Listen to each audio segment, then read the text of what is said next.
Muito bom dia a todos. Que Jesus nos abençoe, nos fortaleça, nos ampare, nos envolva em suas vibrações de paz e luz. Que as reflexões desta manhã venham ao encontro de nossas necessidades.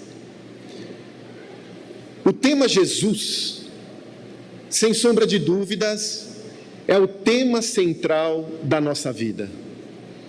Divino Mestre, Espírito mais perfeito que Deus nos enviou para servir de modelo e guia, está conosco a todo instante, discípulos e candidatos a discípulos que somos. Mas quanto de nós a Ele está vinculado? Quanto já nos integramos na sua vibração de luz? Quantos de nós já nos decidimos de sairmos da sua sombra e caminharmos ao seu lado na nossa jornada? Não temos dúvida de que Jesus é o parâmetro a buscarmos, modelo e guia. Mas no nosso dia a dia, quantos não serão os desafios para seguirmos o Mestre? Nesse mês de dezembro, com a proximidade a cada instante do Natal, vamos ficando mais vinculados a esse pensamento do Mestre. Mas como será importante que em todos os dias do ano nos integremos a Ele. O Evangelho nos traz inúmeras narrativas. Através do Evangelho temos recursos, temos conhecimentos, mas será fundamental ao discípulo a prática, a vivência. E cá imaginamos quantos não serão os momentos em que Jesus, na calada da noite, na aurora, junto aos seus discípulos, em meio à natureza, seja na montanha, seja próximo ao lago de Genezaré, os convites que ele desenvolvia, as diretrizes que ele passava, os ensinos para consolar cada coração daqueles que o acompanhavam de forma mais direta. Os seus discípulos traziam virtudes em construção, mas também tinham as dificuldades naturais das lutas humanas. Não há dúvida disso. Desde um discípulo Bartolomeu que lutava para ter ânimo, a Joana de Cusa que queria sair do lar diante das dificuldades, mas o repórter do além, Humberto de Campos, através de Chico Xavier, na sua mediunidade gloriosa, nos apresenta o livro Boa Nova, com narrativas desses detalhes, desses momentos em que Jesus ouvia, sentia as dores dos seus discípulos, as indagações, as dúvidas, as fragilidades, percebia a força, o potencial, porque Jesus tem isso. Ele conhece o potencial de cada um de nós. Embora as nossas fragilidades, Ele sabe onde podemos chegar.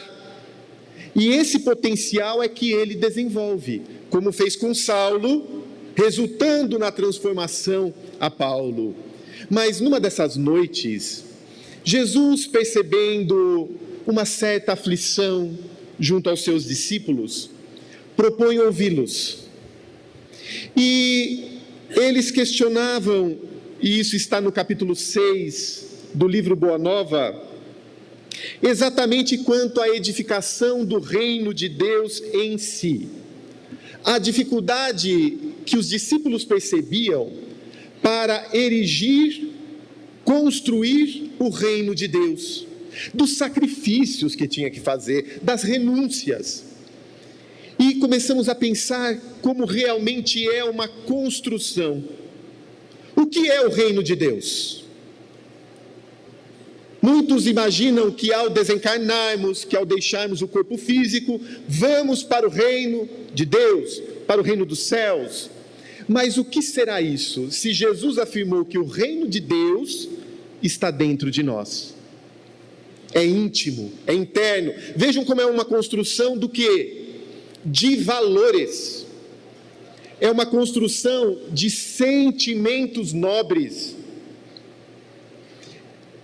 E paramos e analisamos o quanto desse reino nós já edificamos. Será que já construímos esse reino em nós?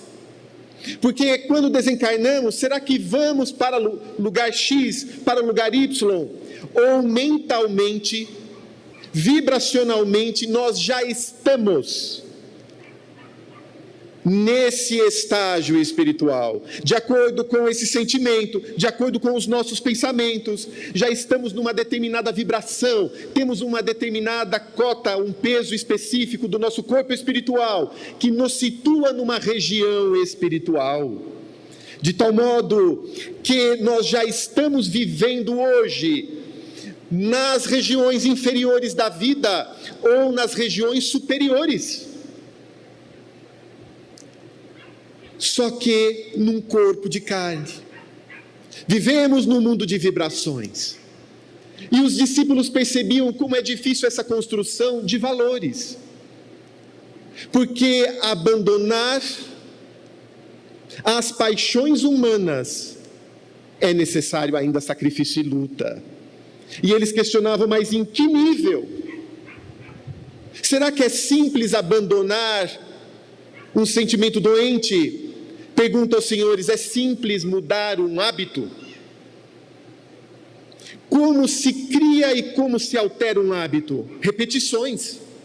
Vamos fazendo aquilo ao longo do tempo, dos dias, dos meses, e se torna de tal forma o indivíduo condicionado àquilo que ele responde automaticamente. Espírito milenar que somos, ao longo das eras estamos respondendo a estímulos que já se cristalizaram no nosso ser, ainda voltados para o egoísmo e orgulho, pai de todos os demais males, mas que faz com que diante de determinadas situações respondamos automaticamente também. É aquilo que popularmente se fala do bateu, levou. Já damos uma resposta automática. Se alguém nos critica, muitas vezes já queremos responder na mesma moeda. Se sabemos de algo que esse fez, não temos coragem de falar certo ou errado para ele, mas contamos para o outro, a maledicência. A ideia da exigência, eu exijo do outro, mas não reflito se já estou no nível da minha exigência, se faço aquilo. Gosto de dar ordens, mas não gosto de recebê-las. Sou vaidoso, quero os aplausos do mundo, mas não tenho a construção da humildade para reconhecer também o valor alheio. Porque quando valorizo o outro, muitas vezes me percebo abaixo daquele patamar, como se isso fosse fundamental para as nossas almas. Num primeiro momento, temos a dificuldade de identificar isso em nós. Por isso as surpresas dos discípulos e nossas, quando identificamos que temos falhas. Entramos na doutrina espírita, nos envolvemos no estudo, nas obras. Me recordo, nos 6 primeiros meses da doutrina, eu já tinha estudado, lido todas as obras básicas, toda a série André Luiz, pegava Leon Denis, parecia mais espírita que Allan Kardec. Os primeiros 6 meses. Depois, começando a entender o que a doutrina espírita no seu evangelho e no evangelho de Jesus, o que nos pedia, como a prática é diferente da teoria. Como vamos percebendo determinados pontos que ainda não condizem com as vibrações do homem renovado em Jesus e do reino de Deus. Vamos percebendo determinados hábitos nocivos, falhas morais. E ao mesmo tempo, tendo Jesus como modelo, muitos não suportam, abandonam a doutrina, se acham indignos de estar nas fileiras espíritas, de falar de espiritismo, de trabalhar em prol do próximo na casa espírita. E isso é um grande perigo, porque não estamos aí contando o esforço. Se estivermos dentro da linha do esforço, graças a Deus que já reconheço minhas más inclinações, o verdadeiro espírita é aquele que luta pela sua transformação moral, que empreende esforços para a sua melhoria, a ponto de hoje estar melhor do que ontem e amanhã estar melhor do que hoje. E quando vamos percebendo determinadas falhas, fazemos comparações. O que as obras nos trazem, o que o Evangelho nos propõe, e falamos: estou distante disso, mas para conseguir isso parece uma violência com a minha natureza. Como vou conseguir passar a perdoar? Como vou conseguir amar, ser caridoso, indulgente, benevolente? Como trarei na minha intimidade uma nova cultura de paz, se eu estava acostumado com o ditado: dou um boi para não entrar numa briga, uma boiada para não sair dela? Como eu mudo? E é importante aí observarmos o processo de mudança. Passo a passo, o Espírito Emmanuel nos recomenda observarmos 5 anos de espiritismo. Quais as nossas mudanças? Quais as nossas transformações?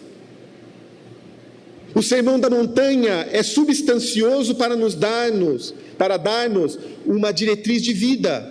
Como estou adequando-me a ele? E dentre dessas questões que os discípulos faziam para Jesus, ele respondeu: primeiramente temos que começar pela fidelidade a Deus. Fidelidade a Deus. E para muitos Deus é um ilustre desconhecido. Como ser fiel a Deus? E vejam, estamos no ano 2022. Temos o conhecimento do Evangelho de forma literal na mente. Deveremos perdoar 70 vezes, 7 vezes. Quem com a espada fere, com a espada será ferido. Bem-aventurados os aflitos, porque serão consolados. Conhecemos o Evangelho. Mas quanto de prática do Evangelho, de fidelidade ao Evangelho, já incorporamos? Fidelidade a Deus, ser fiel ao Pai, confiar de modo irrestrito nesse Deus que a doutrina nos explica ser soberanamente justo e bom, e que João Evangelista afirma que Deus, esse Pai, é amor. Ser fiel a Ele, então primeiro eu preciso conhecê-lo, porque eu não consigo ser fiel, fidelidade, eu não consigo criar laços, eu não consigo confiar em quem eu não conheço. Eu não conheço. Alguém toca a campainha da minha casa, eu vou abrir? Eu não conheço. Se eu sei quem é, se eu amo, que alegria, venha. Quanto mais eu conhecer a Deus através de suas leis, e como essas leis agem na nossa vida,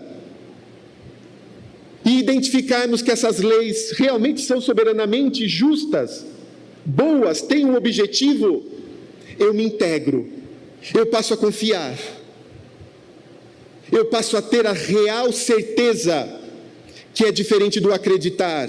Hoje eu acredito, amanhã eu deixo de acreditar. Não, eu sei, é a base da fé inabalável, aquela que encara a razão face a face em qualquer época da humanidade. Eu conheço, e essas leis de Deus, elas agem a todo instante na nossa vida. Quais são essas leis? como a doutrina espírita é maravilhosa. As leis naturais. Vamos conhecendo as leis que agem como a reencarnação, a lei de causa e efeito, as maravilhas, a bondade de Deus na sua misericórdia.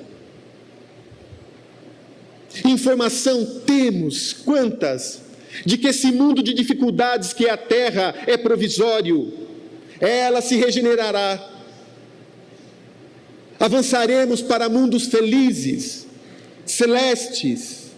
As condições de dificuldade agora são momentâneas, mas de acordo, voltamos lá puxando o gancho, de acordo com o meu esforço, de acordo com a minha vontade, eu vou construindo o reino de Deus no meu ser, e cada vez mais eu vou atingindo um estado íntimo de felicidade, inamovível, de confiança, que independente de onde eu esteja, estarei bem, porque Deus está em mim.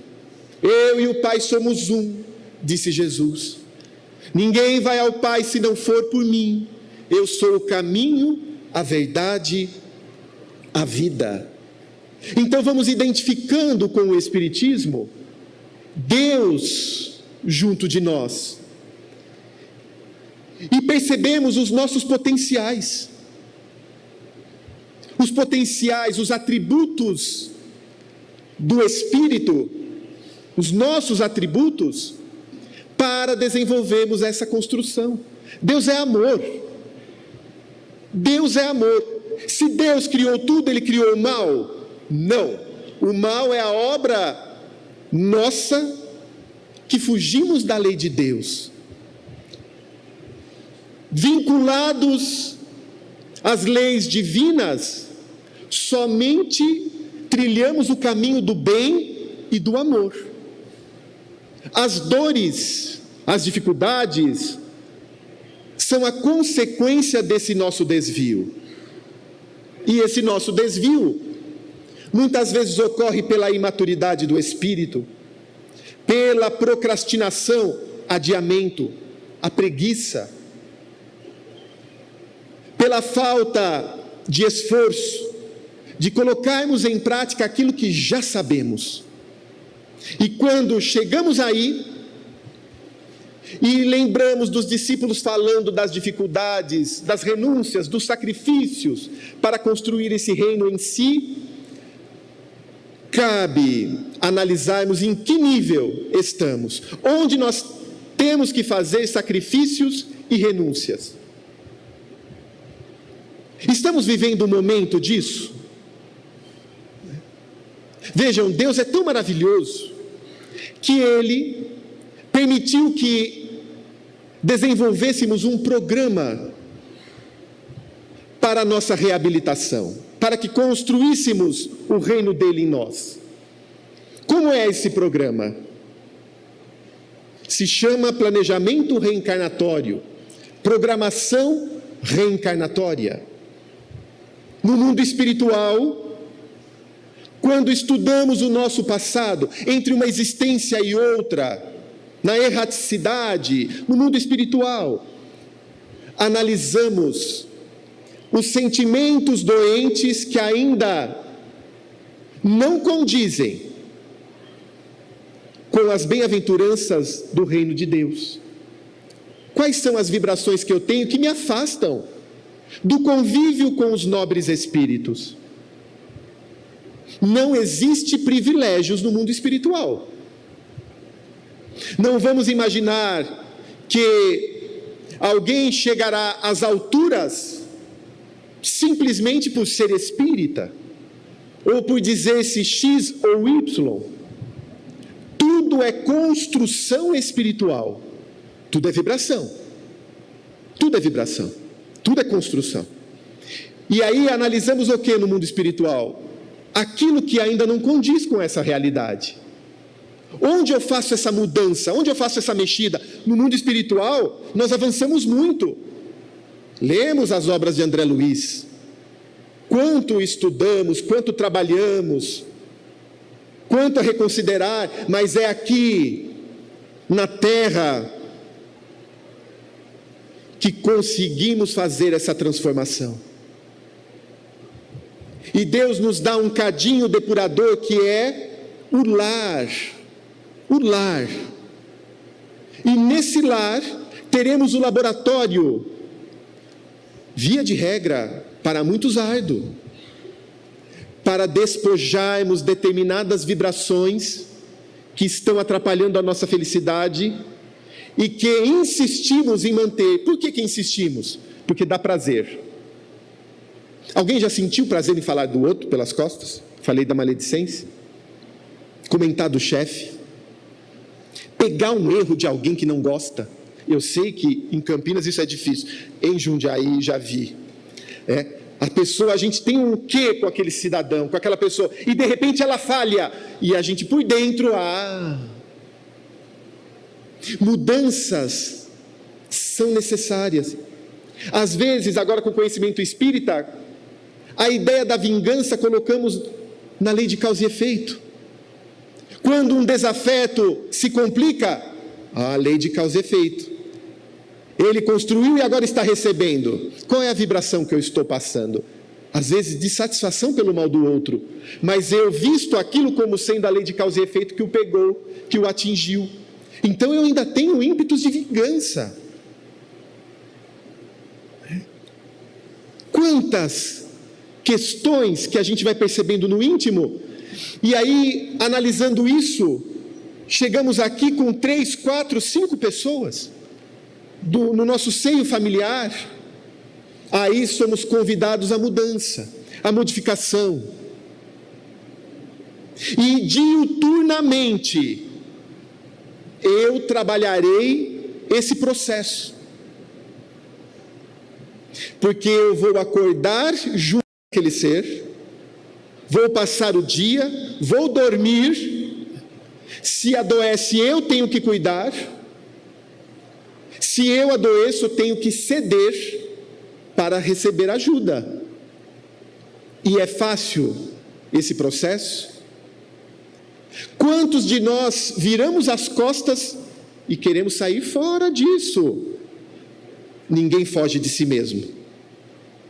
Enquanto eu tenho vínculo com ele, tenho fluidos, vibrações com ela, tenho débitos do passado a ressarcir, aprendizados a fazer, eu tenho vínculo. Como se tivéssemos um ímã, um vinculado ao outro. Então eu posso me afastar, mas o vínculo ainda permanece. Quantas vezes já fugimos? Será que dá para aquilatar?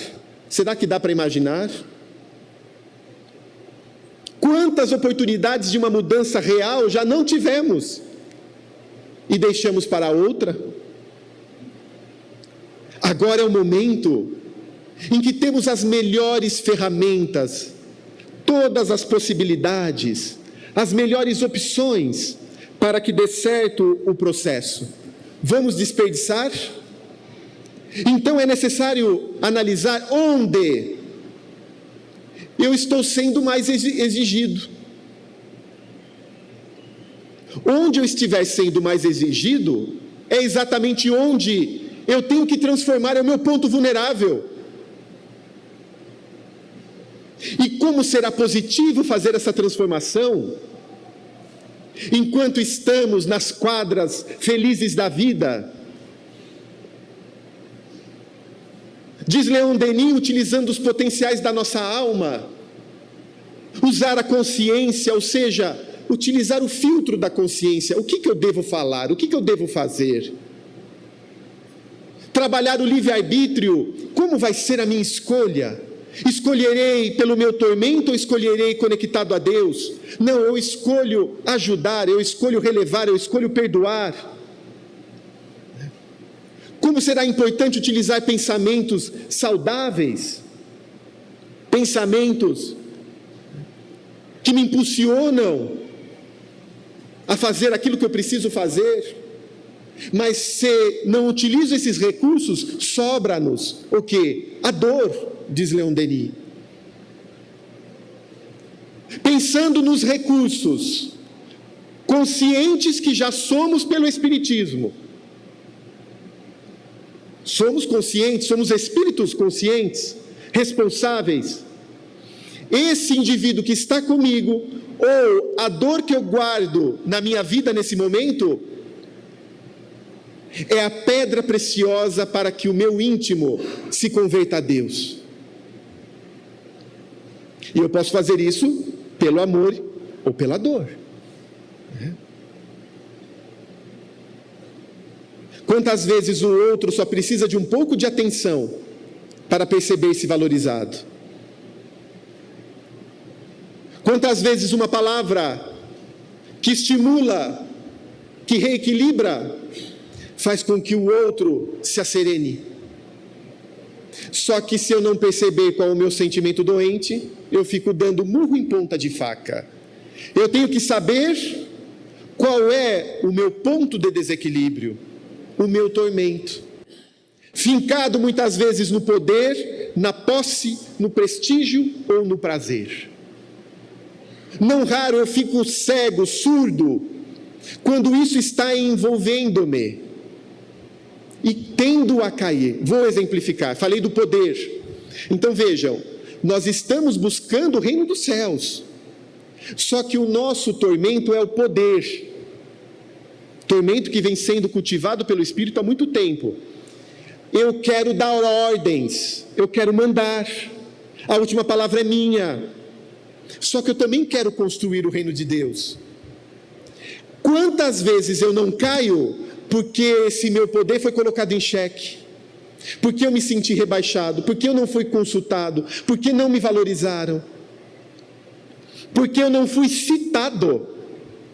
Tem um amigo que ele ficou extremamente triste, porque numa apresentação do seu trabalho, a pessoa que foi receber o resultado dessa apresentação citou o nome daqueles que estavam ali apresentando, e não citou o dele. Ele falou, mas todo mundo foi reconhecido, o meu nome não foi falado, ninguém ouviu meu nome. Eu falei, mas todos te conhecem, todos sabem que você participou. Não, mas ele não falou. Miserável, não falou meu nome. E eu comigo, como nada acontece ao acaso, porque justo daquele que precisa dessa autoafirmação, não foi falado o nome.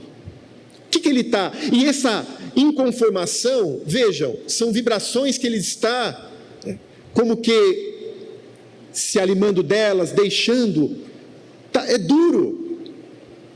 Eu posso me rebelar nessa hora, ou me conectar a Deus, porque quero ser fiel, e falar, Senhor, não fui reconhecido, mas o Senhor sabe o meu valor.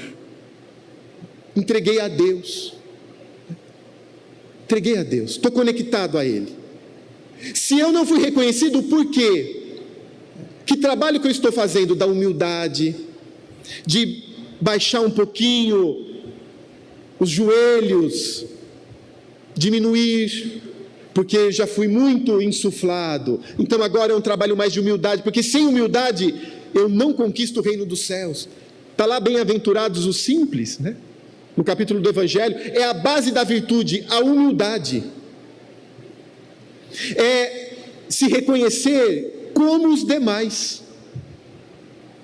Oposto ao orgulho. O orgulho fala o quê? Que nós estamos acima dos outros. Nós somos melhores e por isso que criticamos. Se eu critico alguém, o que isso significa? Que eu faria melhor.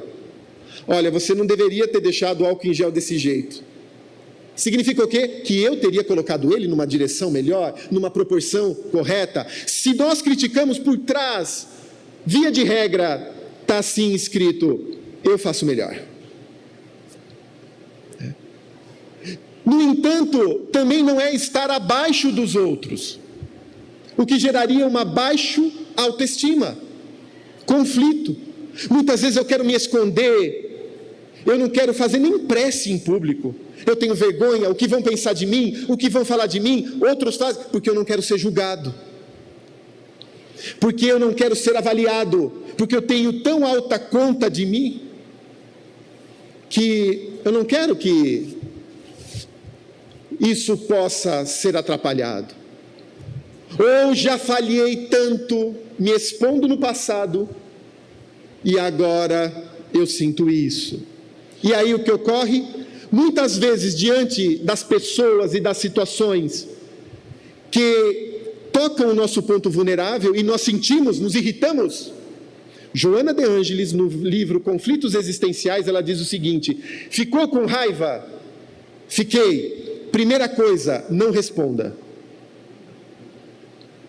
Vejam, o nosso ponto vulnerável foi atingido. Falei, pode ser do poder, pode ser da posse, ou seja, eu queria isso daqui para mim, outro está tendo um privilégio. Prestígio, a vaidade, alguém não me aplaudiu, não fui reconhecido. Prazer, as luxúrias, às vezes prazer até de fazer algo que pegue no outro, e eu sinta um prazer por aquilo. Enfim, senti raiva, diz Joana de Ângeles, não responda. Via de regra, quando respondemos, naquele clima, a situação se complica. Porque nós começamos a atirar verdades nos outros. Queremos nos defender atacando. Procuramos supostas falhas para humilhar aquele lá. Ah, ele falou isso de mim? Eu tenho um monte dele. E aí a gente começa a atacar, e fala isso, e fala aquilo, e entramos em sintonia com as faixas baixas da vida. E espíritos infelizes começam a nos intuir, somos médiuns perturbados, doentes, vinculados a essas faixas, e lembramos coisas de há 10, 20 anos atrás. Você falou isso, eu me recordo quem você é. Há 30 anos, quando estávamos ali, você disse tal coisa. Então Joana de Ângeles fala, fique quieto, não fale nada. Analisa o que a pessoa falou. Se o que ela disse, passando pelo nosso crivo da razão, tem sentido, silencia. Olha, o que ele falou tem razão. Vou avaliar. Tem sentido o que ele está falando para mim? Então eu tenho que me avaliar para mudar, para fazer diferente. Não tem sentido? Silencia. Porque se o que ele está falando, esse ataque, eu já analisei, não tem sentido algum, nem resposta merece. Não vou responder. Vincula seu pensamento ao alto. Ela fala, busca prece. E nós deixamos de lado muitas vezes esse recurso. Jesus ia no Monte das Oliveiras orar. E nós não buscamos às vezes esses recursos que são alimento para a alma. Mentaliza o nosso amigo espiritual, Senhor, meu caro amigo, o Senhor sabe dos meus esforços. Eu não posso ser questionado, sabes das minhas falhas. É o meu ponto falho. Me dê forças para aguentar. Ele vai ajudar. Utiliza a água da paz, que Maria João de Deus recomendava a Chico, Maria João de Deus, sua mãe. Coloca um copo d'água na boca, feche-a, não fale. Às vezes são 10 segundos que já passa aquela vibração e já calma, sem a gente responder. E ela fala, aguardando isso, a própria pessoa, se ela atacou gratuitamente, ela vai perceber que fez errado. Quantas vezes o outro depois vem pedir desculpas? Olha, me desculpa pelo que eu falei lá. E não responder, às vezes acaba sendo algo ainda maior e mais difícil para ele, porque nós não batemos no mesmo nível, nós silenciamos. E aí a pessoa retorna e pede desculpas. E aí a nossa vez de perdoar, não dizendo assim, perdoo dessa, mas até quando para você não me aprontar outra? Perdoar igual o Evangelho. Procurar o trabalho de indulgência, analisando o que? Se a minha construção ainda é difícil, ainda falta base, o outro também que convive comigo está nesse processo. Ainda é falho, mas vou olhar com os olhos da gratidão essa pessoa, o que ela já fez de bom, Dentro dessa construção, o que ela tem de positivo? E se ela tem esses maus pendores, quantas coisas positivas ela também tem? E vou me apegar a isso e vou passar.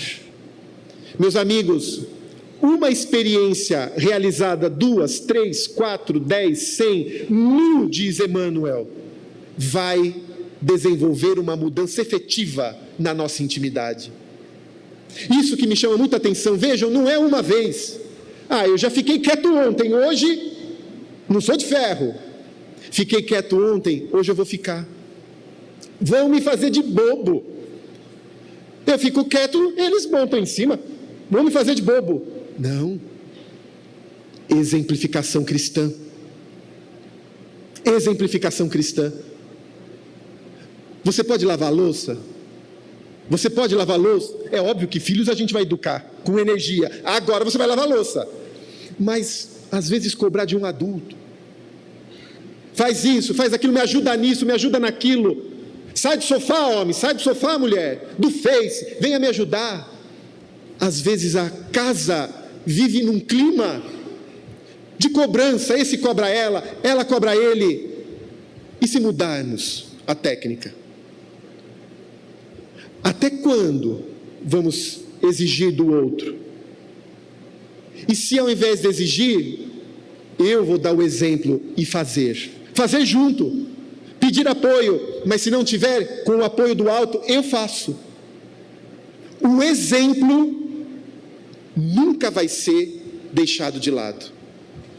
Às vezes nós esquecemos trechos de livros, mas o exemplo de uma pessoa a gente esquece. O exemplo de uma pessoa.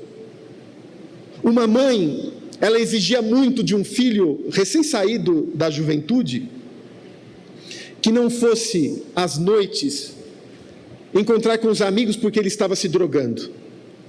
Brigas homéricas. E ainda mais voltado com as crises de abstinência, as brigas, as discussões, até que ela chegou ao ponto de falar o seguinte: eu não aguento mais isso. Exigir o que ele não consegue me dar. Mudou, disse o seguinte: meu filho, vá, mas se recorde que sua mãe te ama. Eu vou estar te esperando aqui, sentada na sala, sem dormir, até a hora que você voltar. É fácil? É claro que não é fácil, meus amigos. E quando ele chegava, ela estava com um prato de sopa. Ele chegava muitas vezes alterado e recebia a sopa.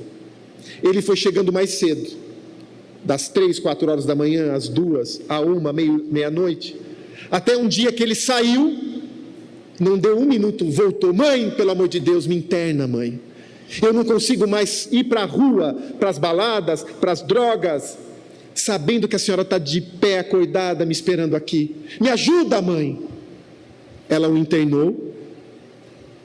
Ele se reabilitou após 6 meses. Ela mudou de cidade para que ele perdesse as influências com aqueles amigos. Conversei com ela tempos atrás. Ele não retornou mais às drogas. O amor, tudo sofre. É fácil falar isso? Não. É fácil fazer algo que no íntimo a gente diria o seguinte: mas ele também precisa fazer a parte dele? Não. Mas o exemplo fica. Comenta-se que as pregações do apóstolo Paulo na Grécia, em Atenas, só tiveram efeito para os espíritos que o ouviram no mundo espiritual. Vocês se recordam? Foi a igreja que ele não conseguiu construir. Foi ridicularizado. No final ele ficou chorando sozinho. Só que aqueles espíritos que ouviram Paulo e observaram seus exemplos, depois vieram a entender aqueles exemplos e aqueles ensinos e voltaram-se para Jesus.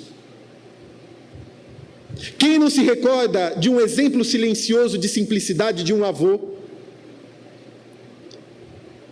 Da abnegação, da renúncia, de um sacrifício de uma avó?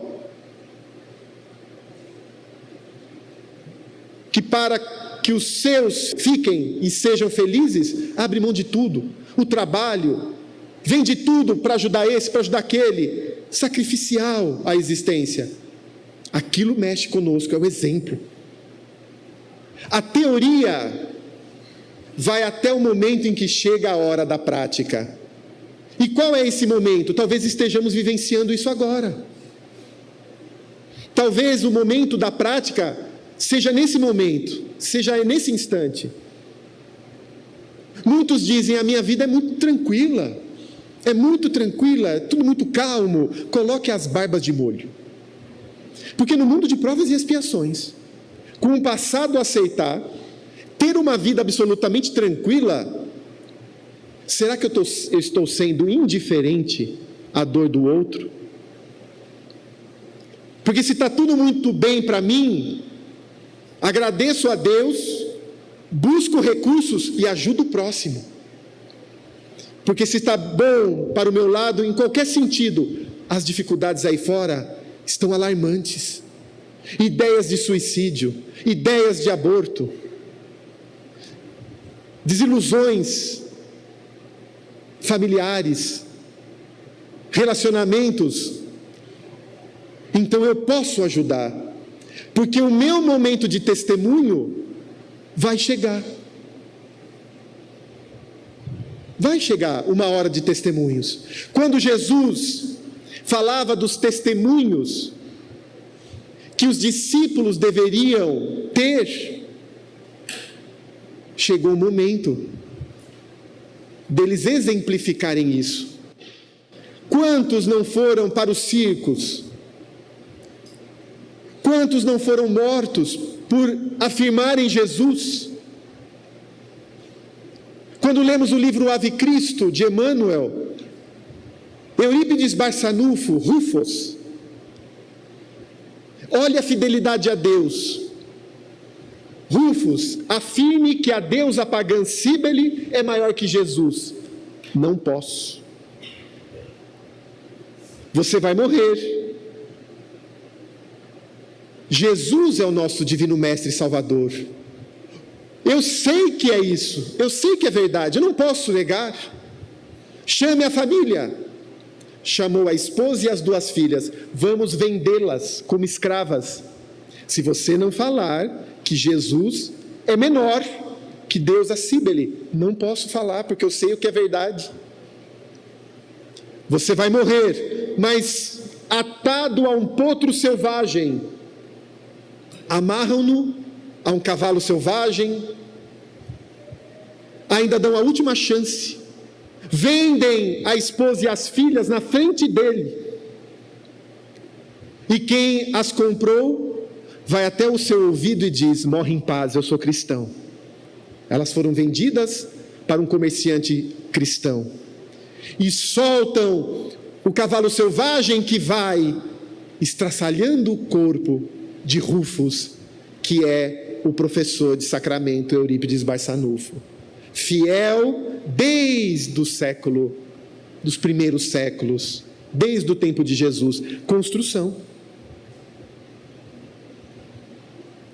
Olha, eu estive com fulano e estou sabendo que ele aprontou umas, é o nosso amigo. Só que tem muita gente ali, e todo mundo concorda com fulano, só que é nosso amigo. Às vezes a gente fica em cima do muro, fico quieto. Por quê? Porque se eu falar que aquilo é mentira, vão passar a dizer de mim. Guardadas as proporções, o que é confirmar Jesus nos tempos de hoje? Será que é ir para o circo? Ser queimado vivo na fogueira? Ou dar o testemunho e ser fiel àquilo que nós sabemos que como devemos proceder? Sabemos que ele é inocente às vezes, pensando no nosso bem-estar, nós ficamos em cima do muro, não falamos nada, não damos o testemunho da verdade. Não, eu conheço essa pessoa, ele tem valores, ele não faria isso. Ou se fez, já viram o que ele fez de positivo? Ficamos ali com medo de assumir, porque o que vai pensar esse, o que vai pensar aquele? E disse Jesus: quem se envergonhar de mim, do Filho do Homem na terra, dele eu me envergonharei no reino dos céus. Será que seremos dignos? O que é essa fidelidade se não sermos fiéis àquilo que nós já sabemos que temos que fazer? Não ficar em cima do muro. Carta à igreja de Laodiceia, Apocalipse.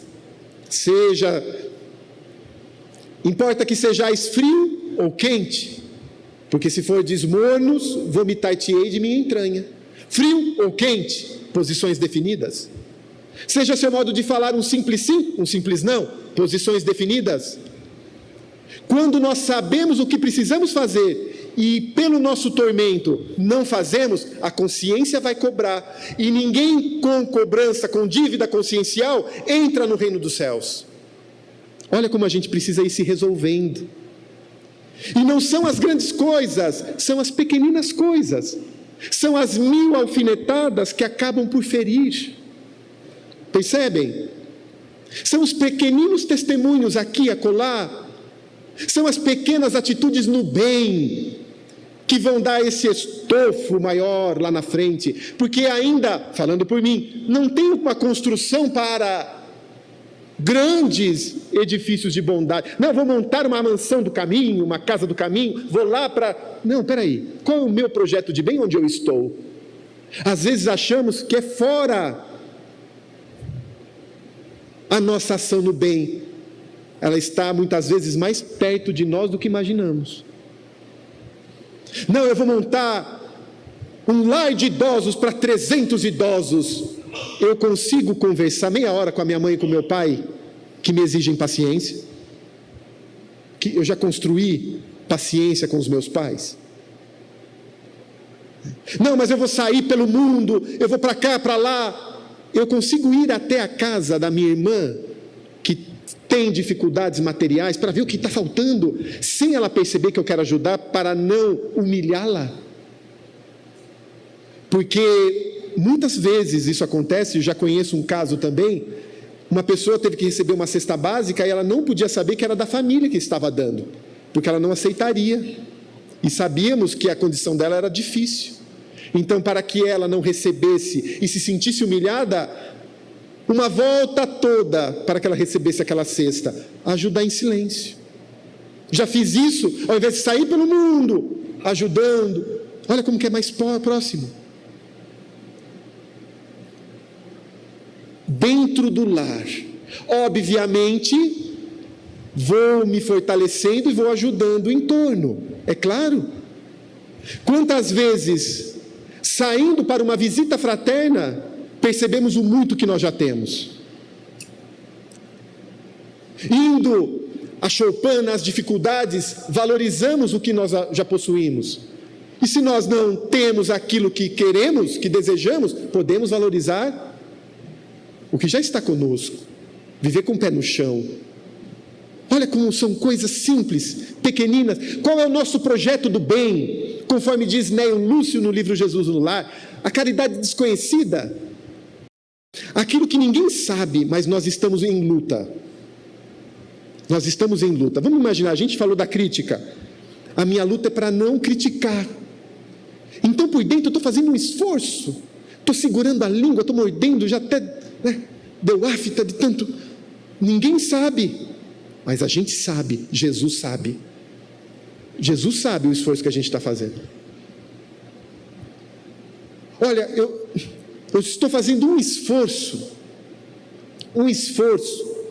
para vencer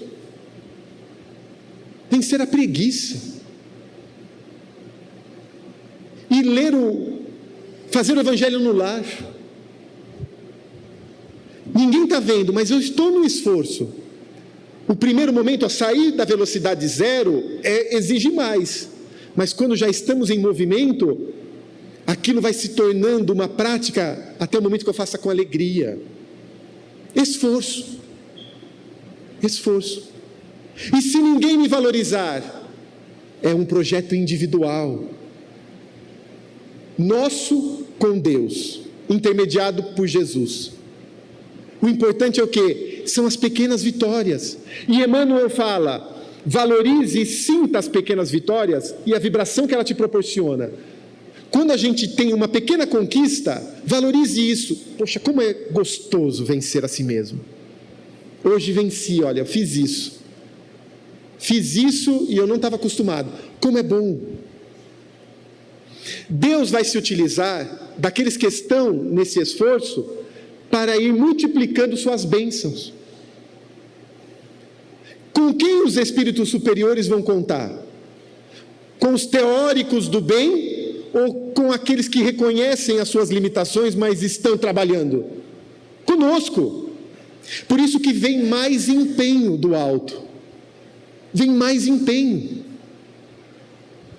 Me recordo do livro Nos Domínios da Mediunidade, André Luiz avaliando os médiuns da reunião mediúnica, todos com falhas.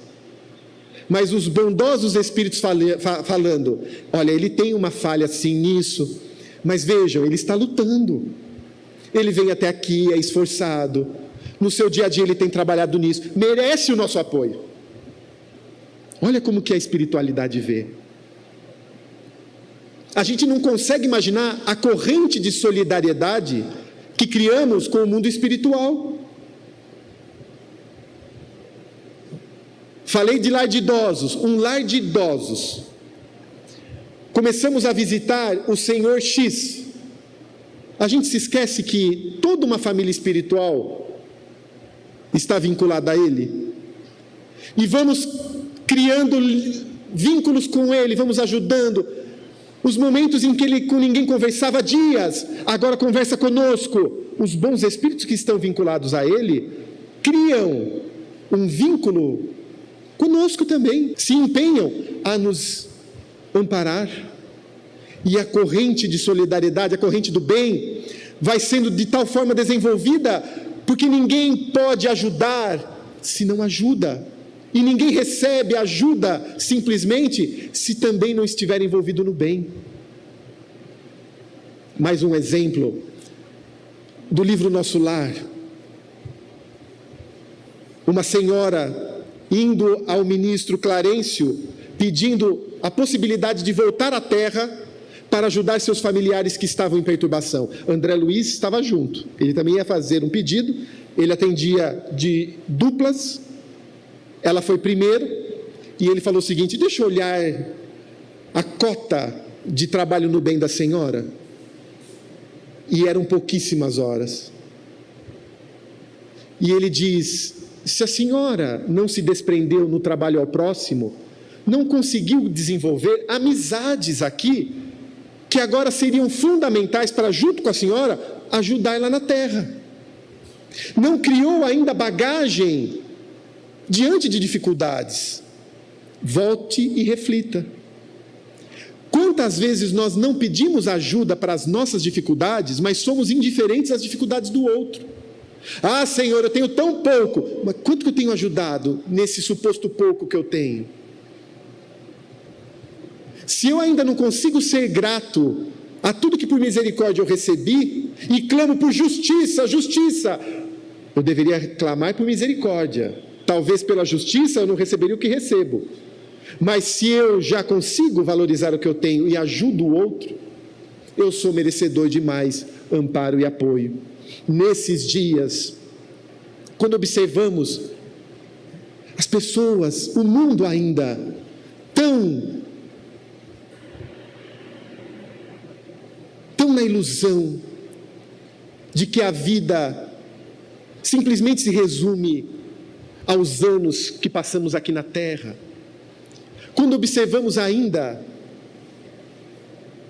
tantas pessoas no transtorno, buscando aquilo que não vão utilizar no mundo espiritual, que de acordo com a verdadeira propriedade no Evangelho segundo o Espiritismo, são os valores morais, o conhecimento e a inteligência espiritual. Quando percebemos que Jesus ainda para muitos é um ilustre desconhecido, se faz imperiosa a vivência da mensagem dele. Nós somos do seu divino exército. Ele conta com cada um de nós. E não imaginemos, quando tudo estiver bem eu me alisto. Não. Nós somos aqueles que precisamos agora dar o testemunho. Estamos na última hora. hora dos testemunhos. Ele que nos conhece pelo nome, a cada um de nós, conta com a nossa fidelidade onde fomos colocados. Colocados no trabalho tal, em tal espaço, colocados nessa família junto a essas pessoas, nessa casa espírita, nessa comunidade. Conta conosco e nos dá um tempo e espaço para agirmos em seu nome. Alguns anos, com algumas possibilidades, façamos o melhor, para que, após travada a boa batalha, essa batalha da vida, quando formos chamados à prestação de contas com a nossa própria consciência, estejamos serenos, alegres, felizes mesmos, de olharmos para trás e percebermos que as possibilidades e oportunidades foram bem trabalhadas, que o que podíamos fazer, fizemos, que um chamado recebido, a ele atendemos, e vivendo com Jesus no coração, seremos recebidos como vitoriosos no mundo espiritual, tendo desenvolvido e acrescentado um pouco mais do reino de Deus na nossa intimidade. Está em nossas mãos. Não coloquemos o fardo na mão do outro. Não coloquemos desculpas no processo. Não pude por isso, não pude por ele, por aquilo. Temos as melhores condições. Saibamos valorizar as dores e dificuldades, pois a colheita será exuberante se formos fiéis. Que Jesus a todos abençoe. Até a próxima oportunidade. Pela atenção, muita paz.